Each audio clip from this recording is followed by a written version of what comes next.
As you can see, when you marry into the Smith family, we just kind of take over.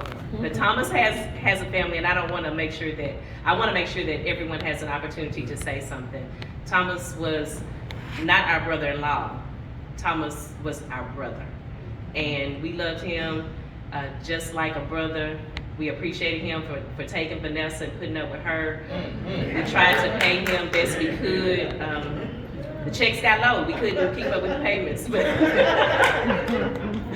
But Thomas was, of course, since Vanessa is the oldest, he was the first brother-in-law. And so he kind of set the stage for Bobby and for Steve to kind of come in and deal with the Smith family. So we do appreciate his family for allowing him to be what he was to us.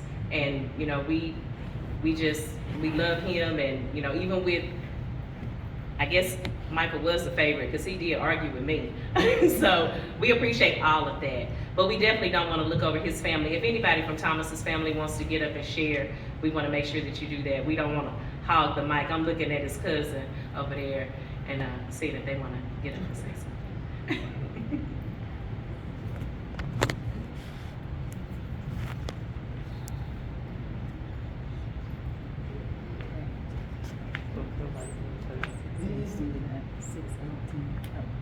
Good evening, everyone. I'm Deborah Wilbert, Vern and I were cousins. I'm very brief because I'm going to speak tomorrow. But Vern and I were cousins, and how we were related was through the Williams sisters. My grandmother, Gracie Williams Wilbert, Vern's grandmother, Emma Williams Washington, were sisters. My dad, Albert, and all of his siblings, and Vern's dad, Thomas, were closer than cousins. They were more like brothers. So we weren't raised like third and fourth cousins. Isn't that right, Cousin Betty? We were raised like siblings. Vern and I started our lives in the New Addition community, over on California Street. We lived down on the end. Today you call it a cul-de-sac. Back then we lived down on the dead end near the pastor. And Emma lived up on the other side of California, right across Detroit Street, I think. You know, Vern was so much younger than I was. He was, you know, Jackie was younger than I was, but Vern was even younger than that. So I don't remember a lot about him growing up, other than he was Thomas and Cousins Betty's son, along with Tyrone and Anthony and Carla. So growing up, you know, I don't have that many memories, but most of my memories are as an adult. And y'all, I'm gonna tell you, my cousin should have been on TV. He should have been live at the Apollo because he was full of jokes. Not a day went by. If you were slow, you could call Vern and say, oh yeah, let me tell you why we call him Vern. Okay, excuse me, I'm gonna backtrack a little bit. His dad was Thomas. I was an adult before I knew Vern's name was Thomas. And I heard somebody call him that. I was like, Thomas? You know, when we were growing up, he was Laverne. Right. He was Vern.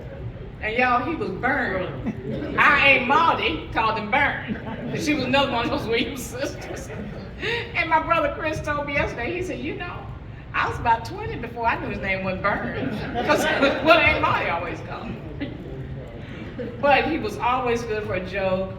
My husband went through an illness last year, and Vern did not miss a day calling my husband. And he always had something uplifting in the form of joke. Some of those jokes we could repeat. Some of them, and they were funny. And some of those jokes were a little too colorful to repeat, but they were funny too. Vern will definitely be missed. We are all going to miss him. There's not one word that describes him. Not one word. Because he was a cosmopolitan man. He was well-rounded. He was liked by all.